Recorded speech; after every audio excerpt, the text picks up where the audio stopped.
नमस्कार बच्चों, ईसा classes online education में आपका एक बार फिर से स्वागत है। देखिए बच्चों, 10th क्लास आरबीएसई बोर्ड का सेकंड चैप्टर तुलसीदास यानी कि लक्ष्मण परशुराम संवाद, ये चैप्टर हमारा चल रहा है। अब तक हम लोगों ने इस चैप्टर के अंदर तुलसीदास जी का जीवन परिचय और उसकी जो प्रथम 4 चौपाइयां हैं उनका हिंदी अनुवाद पढ़ चुके हैं। अगर आप लोगों ने वो पहले वाले वीडियो नहीं देखे हैं तो यूट्यूब की प्लेलिस्ट पर जाकर आप ईसा क्लासेस के चैनल पर वो वीडियो देख सकते हैं। आज हम लोग इसकी अंतिम जो 2 चौपाइयां बची है उनका हिंदी अनुवाद पढ़ेंगे।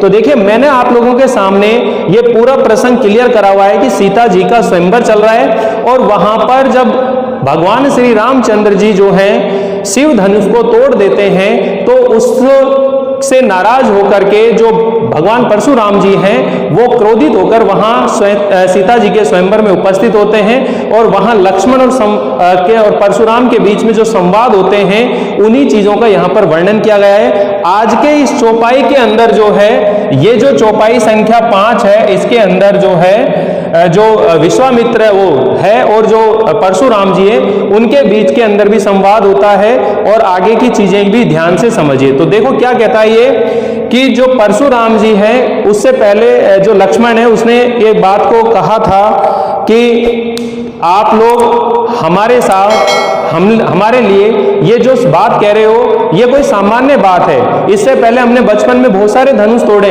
लेकिन अब तक आप लोगों ने ऐसा क्रोध नहीं करा। इसी धनुष के ऊपर तुम्हारा इतना प्रेम क्यों है? तो अब यहाँ पर जो है तुम्हें तो कालो हाक जनी लावा, यानी कि जो परशुराम जी हैं वो उसे मारने की चेतावनी देते हैं लक्ष्मण को। तो उसी के आगे यहाँ पर कह रहे हैं, लक्ष्मण जो है परशुराम जी से बोल रहे हैं। लक्ष्मण परशुराम जी से क्या कह रहे हैं? तुम्हें तो कालू, कालू मतलब काल, हाक, जैसे हम किसी को हांकने का मतलब होता है आवाज देकर बुलाना, यानी कि पुकारना, अपनी ओर बुलाना। मानो परशुराम जी से लक्ष्मण क्या कह रहे हैं कि तुम तो लगता है काल को मेरे लिए, मृत्यु को मेरे लिए हांक हांक कर, पुकार पुकार कर बार बार मेरे लिए बुला रहे हो। ठीक है, बार बार मोही लागी बुलावा, लगता है मुझे मेरे लिए बुला रहे हो। जनु हांक जनु लावा, जैसे मानो हांक करके तुम उसे क्या कर रहे हो, मेरी तरफ बुला रहे हो।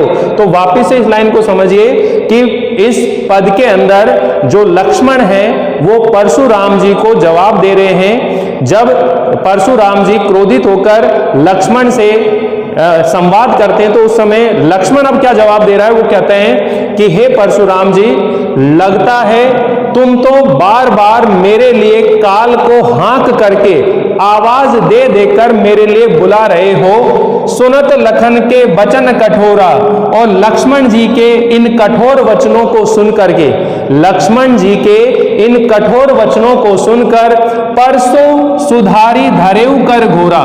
तो परशुराम जी ने, ठीक है ना, परशु का मतलब परसा है, सुधार का मतलब है संभालना, सुधारी का मतलब क्या है? संभालना।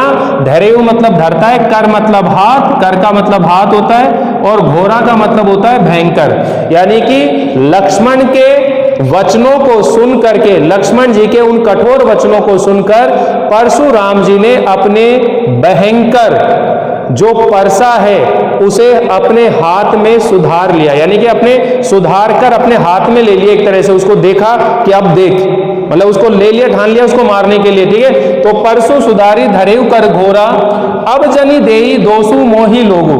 अब वह जो है सभा के अंदर जो है बोलने लगता है, क्या कहता है कि अब मुझे कोई भी व्यक्ति, कोई भी लोग जो हैं मुझे दोष मत देना, क्योंकि कटुवादी बालकु बद जोगु, ये कटु वचन बोलने वाला, कठोर वचन बोलने वाला ये जो बालक है ये वध करने योग्य है। बद जोगु का मतलब है वध करने योग्य है।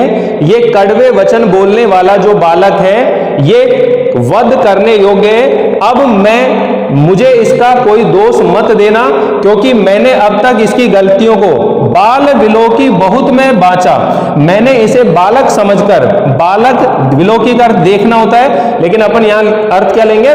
समझकर, कि मैंने इसे बालक समझ करके अब तक बहुत बाचा, बहुत बचाया है, अर्थात मैंने इसके ऊपर अभी तक कोई प्रहार नहीं किया, बालक समझकर। ये अब यहू मरण निहार भा साचा, भा का मतलब होता है हो गया, साचा मतलब सचमुच में, मरण निहार का मतलब होता है मरने योग्य। अब ये सचमुच मरने योग्य हो गया, अर्थात अब तक मैंने इस बालक को बालक समझ करके और इसके ऊपर प्रहार नहीं किया, लेकिन अब बहुत हो चुका है, अब तो ये सच में मरने योग्य हो गया है, ठीक है ना। कौशिक कहा क्षमई अपराधु। अब परशुराम जी के क्रोध को बढ़ता हुआ देखकर उस सभा में सीता जी के स्वयंवर में जो कौशिक मतलब विश्वामित्र जी भी मौजूद थे, और उन्होंने कहा कि हे साधु, ठीक है ना, कि हे साधु, जो साधु लोग होते हैं, सज्जन लोग होते हैं, वह बालकों के गुण दोष को नहीं देखते। दोष गुण दोष को गणहीन है, गिनते नहीं है। गणहीन है मतलब गिनते नहीं है, अर्थात हे साधु, हे परशुराम जी, जो साधु होते हैं वह बच्चों के गुण दोष की ओर ध्यान नहीं देते हैं, इसलिए इस बालक को के अपराध को, अपराधु मतलब अपराध को भी क्या कर दीजिए, क्षमई, इसलिए इस बालक के अपराध को भी क्षमा कर दीजिए, इस बालक के अपराध को भी क्षमा कर दीजिए। खर कुठार में अपने हाथ में कुठार को लेकर, और अकरुण, अकरुण मतलब निर्दयी, निर्दयी होता है, अकरुण जिसमें करुणा ना हो, कोही का मतलब होता है क्रोध, कोही का मतलब क्या होता है, क्रोध, और अकरुण का मतलब क्या होता है, निर्दयी, यानी कि जिसमें दया की भावना ना हो, निर्दयी।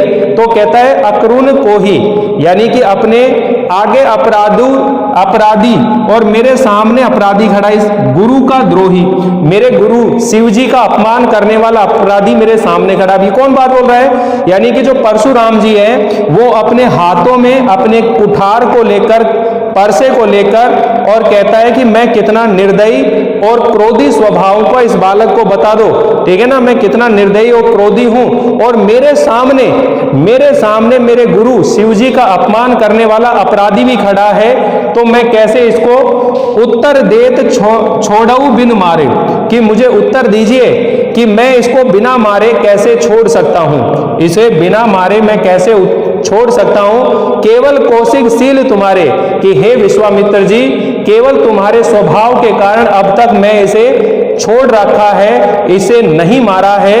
अब परशुराम जी की इन बातों को सुनकर विश्वामित्र जी मन ही मन हंसते हैं, मुस्कुराते हैं, कि देखो कैसे परशुराम जी को हरा ही हरा नजर आ रहा है, ठीक है। यहां पर आएगा मुनि हरई हर सूझ, हरई हर सूझ का मतलब है हरा ही हरा सूझ रहा है। क्या मतलब है इसका, कि इसने क्षत्रियों का वध क्या कर दिया, इसको सारे क्षत्रिय एक जैसे लगते हैं, इसे भगवान राम जी और लक्ष्मण जी भी सामान्य क्षत्रियों के समान ही लगते हैं। इन्हें नहीं मालूम कि जो लक्ष्मण जी हैं, राम जी हैं, उनका पराक्रम शौर्य कितना बड़ा है, उनके बारे में शायद इनको पता नहीं है। इसने चंद कुछ क्षत्रियों का वध क्या कर दिया, कुछ राजाओं का वध क्या कर दिया, इसे राम लक्ष्मण भी आम आदमी नजर आ रहे हैं, सामान्य लोग। गादी सुनु, गादी सुनु का मतलब है गादी का पुत्र।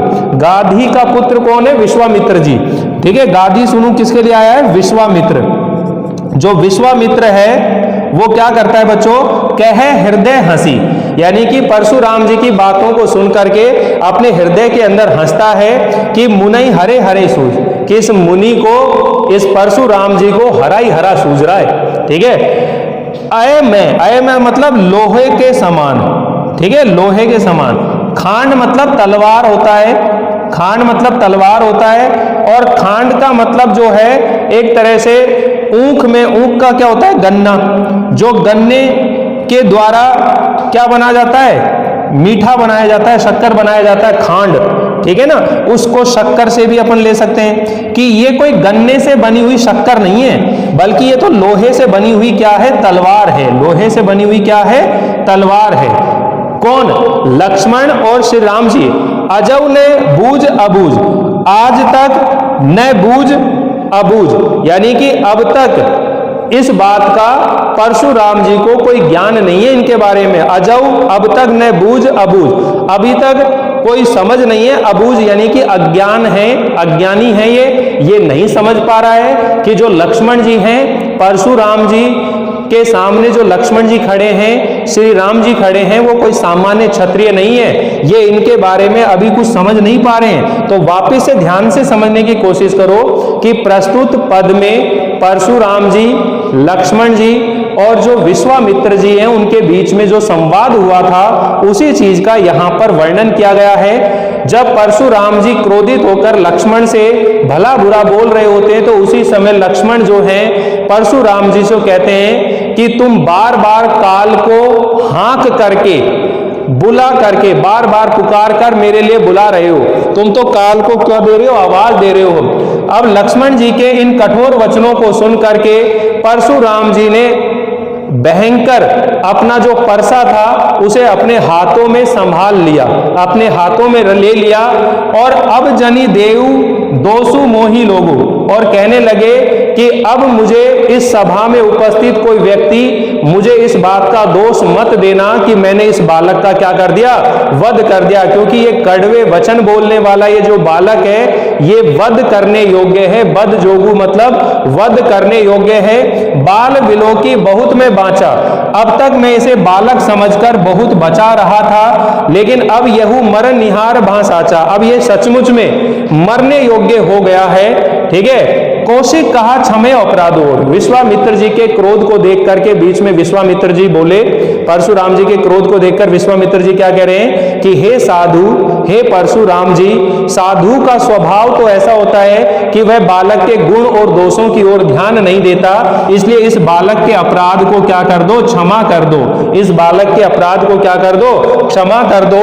और जो विश्वामित्र जी हैं वह कहता है कि मैं कितना निर्दयी और क्रोधी स्वभाव का हूं। उसने अपने हाथ में कुठार को लेकर के, परसे को लेकर, और बोलता है कि मेरे सामने, मेरे आगे मेरे गुरु का अपमान करने वाला, मेरे शिव जी का अपमान करने वाला अपराधी खड़ा हुआ है, और उत्तर देत छोड़ो बिन मारो। अब मुझे बताओ कि मैं अब तक इसे बिना मारे कैसे छोड़ दूं, केवल कौशिक शील तुम्हारे, कि हे कौशिक, तुम्हारे चरित्र के कारण से, तुम्हारे व्यवहार और शिष्टाचार के कारण ही अब तक मैं इसे बिना मारे छोड़ रखा है।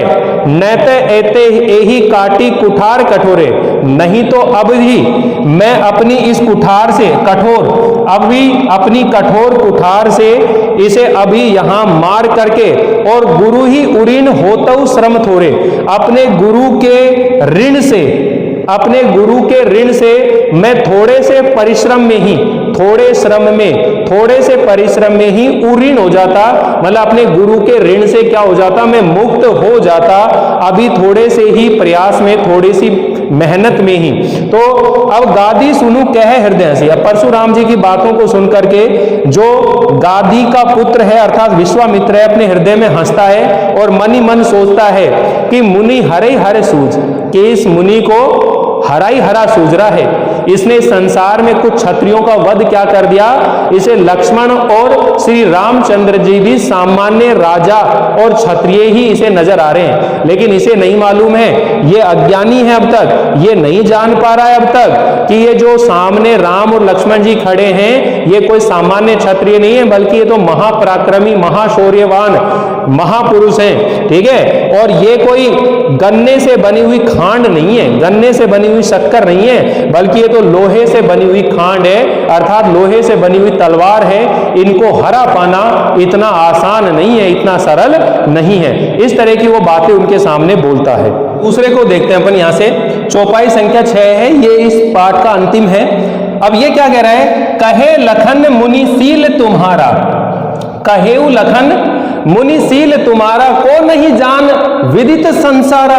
ठीक है ना, कि हे मुनि, हे परशुराम जी, तुम्हारे स्वभाव के बारे में कौन नहीं जानता है। यानी कि लक्ष्मण जो है परशुराम जी की बातें सुनकर जो लक्ष्मण है परशुराम जी को उत्तर देते हैं कि हे मुनि, हे परशुराम जी, तुम्हारे स्वभाव के बारे में कौन नहीं जानता, विदित संसारा, सारे संसार को विदित है, सारा संसार तुम्हारे स्वभाव के बारे में जानता है। यानी कि इस पद में लक्ष्मण जी परशुराम जी को उत्तर दे रहे हैं। क्या कह रहे हैं कि लक्ष्मण कहते हैं कि हे मुनि, हे परशुराम जी, तुम्हारे स्वभाव के बारे में संसार में कौन नहीं जानता, सारा संसार तुम्हारे स्वभाव के बारे में जानता है। माता पितई उरिन भये नीके, यानी कि तुम अपने माता पिता के ऋण से तो मुक्त हो गए हो।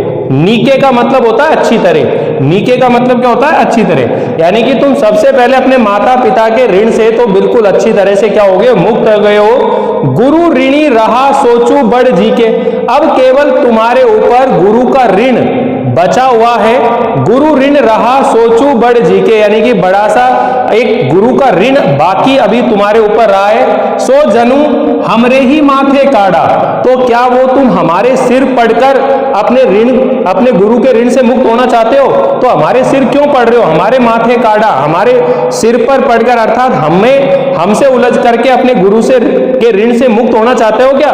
दिन चली गए ब्याज बढ़ भागा, मतलब जैसे जैसे दिन बीतते चल गए तो उस गुरु का जो ऋण था उसका ब्याज क्या हो गया है? बढ़ गया है। मतलब गुरु का जो ऋण है वो क्या हो गया है? ब्याज। अब ये ऋण से मतलब क्या होता है बच्चों, कि जिस गुरु से हम शिक्षा लेते हैं उस गुरु का हमारे ऊपर बहुत बड़ा ऋण होता है। जिस माता पिता ने हमें जन्म दिया है उसका हमारे ऊपर बहुत बड़ा ऋण होता है। तो परशुराम जी ने अपने माता पिता की मृत्यु के बाद में उनका जो संस्कार किया था या उनका सेवा की थी, तो उसके ऋण से तो क्या हो गए? वो मुक्त हो गए, ठीक है। और गुरु का ऋण उनके ऊपर अभी बचा हुआ था, गुरु का ऋण उसे उतारना था। तो जो लक्ष्मण जी कहते हैं कि तुम हमारे माथे अपने गुरु का ऋण चुकाना चाहते हो क्या? हमें मारकर, हमें वध करके। दिन चले गए ब्याज बढ़ भागा, दिन बीत गए और दिन बीतते गए जैसे जैसे वैसे लगता है उसका ब्याज भी क्या हो गया? बहुत अधिक बढ़ गया है। अब आनहि व्यावरहि बोले, अब आनहि व्यावहारी बोले, यानी कि जो हिसाब किताब करने वाला है। व्यावहारी का मतलब होता है कि अब किसी हिसाब किताब करने वाले को बुला लाओ, क्योंकि ये हिसाब किताब बहुत बड़ा हो गया है, काफी दिन हो गए हैं। किसी हिसाब किताब करने के लिए वाले को बुला लाओ। तुरंत देहू में थैली खोली, मैं तुरंत थैली खोल करके और उसमें से वो ब्याज मैं दे देता हूं, मैं चुका देता हूं। एक ब्याज वाले को, यानी कि हिसाब किताब करने वाले को बुला लाओ। सुनी कटु वचन कुठार सुधारा, लक्ष्मण जी के इन कठोर वचनों को सुन करके और परशुराम जी अपनी कुठार को, अपने परसे को फिर सुधारते हैं, मतलब फिर संभालते हैं। और जैसे ही वो अपने परसे को संभालते हैं, हाय हाय सब सभा पुकारा, और सीता स्वयंवर जी की सभा में उपस्थित जितने भी लोग हैं वो हाय हाय करके क्या करते हैं? पुकारने लगते हैं, मना करने लगते हैं। भृगुवर परशु देखाऊ मोही, भृगुवर परशु देखाओ मोही। वो कहता है लक्ष्मण कि हे परशुराम जी, हे भृगुवर, तुम मुझे इस परसे को बार बार दिखा रहे हो, लेकिन विप्र विचारी बचौ नृपद्रोही, हे नृपद्रोही, हे क्षत्रियों के शत्रु, क्षत्रियों के द्रोही, क्षत्रियों के दुश्मन, मैं तुझे ब्राह्मण समझकर अभी तक तुम बचे हुए हो। विप्र विचारी, ब्राह्मण समझकर बचे हुए हो, तुम बार बार मुझे परसे को दिखा रहे हो, लेकिन हे नृपद्रोही, हे क्षत्रियों के शत्रु, तुम ब्राह्मण समझकर तुम अभी तक बचे हुए हो। मिले ने कबहू सुभट रण गाड़े, कि तुम्हें आज तक युद्ध के अंदर कोई तुमसे बड़ा पराक्रमी योद्धा तुमसे लड़ा नहीं है अब तक। मिले न कबहू सुभट रण गाड़े, यानी कि युद्ध भूमि के अंदर तुम्हें आज तक कोई बड़ा पराक्रमी योद्धा नहीं मिला। द्विज देवता घर ही के बाड़े, और हे ब्राह्मण देवता, लगता है तुम घर ही घर के अंदर अपने आप को बड़ा शूरवीर मान रहे हो। अपने घर के अंदर ही आपने अपनी वीरता शौर्य का प्रदर्शन कर लिया। अब तक तुम्हें युद्ध भूमि में हमारे जैसे कोई वीर पराक्रमी योद्धा नहीं मिले। तुम्हें घर ही घर के अंदर जो पराक्रमी मिले उनको तुमने हरा दिया, सोचा कि तुम बड़े पराक्रमी योद्धा बन गए। अब जैसे ही परशुराम से लक्ष्मण जी ने बात कही तो सभा में उपस्थित सभी लोग अचानक से पुकारने लगे, अनुचित कहे सब लोग पुकारे, और सभी लोग कहने लगे ये अनुचित है, ये अनुचित है। ऐसी सारी सभा जो है वो चिल्लाने लगी, और जब सारी सभा इस तरह से बोलने लगी तो रघुपति सह नयनी लखनऊ निवारे, और रघुपति जो लक्ष्मण जी हैं उन्होंने अपनी आंखों के इशारों से, अपने आंखों के संकेत से लक्ष्मण जी को रोक दिया, उसे चुप कर दिया। अपने आंखों के संकेतों से लक्ष्मण जी को क्या कर दिया? शांत कर दिया। लक्ष्मण जी के जो उत्तर थे, परशुराम जी का जो क्रोध था, ठीक है, आहुति सरिस भृगुवर कोप कृषाणु, यानी कि भृगुवर कौन है? परशुराम जी। कोप मतलब क्रोध, कृषाणु का मतलब अग्नि होता है, यानी कि जैसे अग्नि के अंदर आहुति डालते हैं, अग्नि के अंदर जो हवन सामग्री होती है आहुति डालते हैं तो अग्नि और ज्यादा बढ़ जाती है। उसी तरह लक्ष्मण जी के जो उत्तर हैं वो भृगुवर के क्रोध को, भृगुवर के जो क्रोध है उसे उसी प्रकार बढ़ा रहे थे जैसे अग्नि में आहुति डालने से अग्नि बढ़ जाती है। उसी तरह लक्ष्मण जी के उत्तर उस परशुराम जी के क्रोध को और भी ज्यादा बढ़ा रहे थे। बढ़त देखी जल सम वचन बोले रघुकुल भानु। और इस तरह लक्ष्मण और परशुराम जी के बीच में बातें बढ़ती हुई देखी तो लक्ष्मण के बारे में यानी जो श्री रामचंद्र जी हैं उन्होंने जल के समान वचन मतलब बिल्कुल जल के समान शीतल विनम्र वचन बोले रघुकुल भानु। रघुकुल के सूर्य अर्थात श्री रामचंद्र जी ने जल के समान वचन बोलकर और उस सारे सभा के अंदर लक्ष्मण जी को क्या कर दिया, उन्होंने शांत कर दिया। उनके क्रोध को क्या कर दिया, परशुराम जी के क्रोध को भी क्या कर दिया, शांत कर दिया। इस तरह से ये लक्ष्मण परशुराम जी का संवाद है और इसके अंदर बच्चों करीब 4 वीडियो बन चुके हैं। ये चौथा पार्ट है और सारे वीडियो क्रम से दिए हुए हैं YouTube की प्लेलिस्ट पर। आप लोग क्रम से देखते चलें, बढ़िया तरीके से व्याख्याओं को सीखने की कोशिश करें। अगले वीडियो के अंदर हम 3rd चैप्टर पढ़ेंगे, ठीक है। बाकी के जो 2 चैप्टर है इनकी व्याख्याओं को आप प्रैक्टिस में करना शुरू कर दीजिए।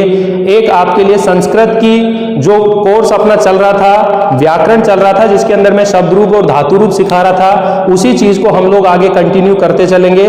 तो संस्कृत के ऊपर भी आप ध्यान दीजिए। आपको संस्कृत और हिंदी के कंप्लीट जो पाठ्यक्रम है, आपका जो कोर्स है वो इसी चैनल पर कंप्लीट मिलेगा आप लोगों को। इसलिए आप मेरे चैनल से जुड़े रहिए, सब्सक्राइब कर लीजिए और भी लोगों से इसे सब्सक्राइब कराइए, शेयर कीजिएगा। वीडियो कैसा लग रहा है लाइक कीजिएगा, शेयर कीजिएगा, कमेंट कीजिएगा, ठीक है। मिलते हैं एक बार फिर से एक नए वीडियो के साथ। Thank you.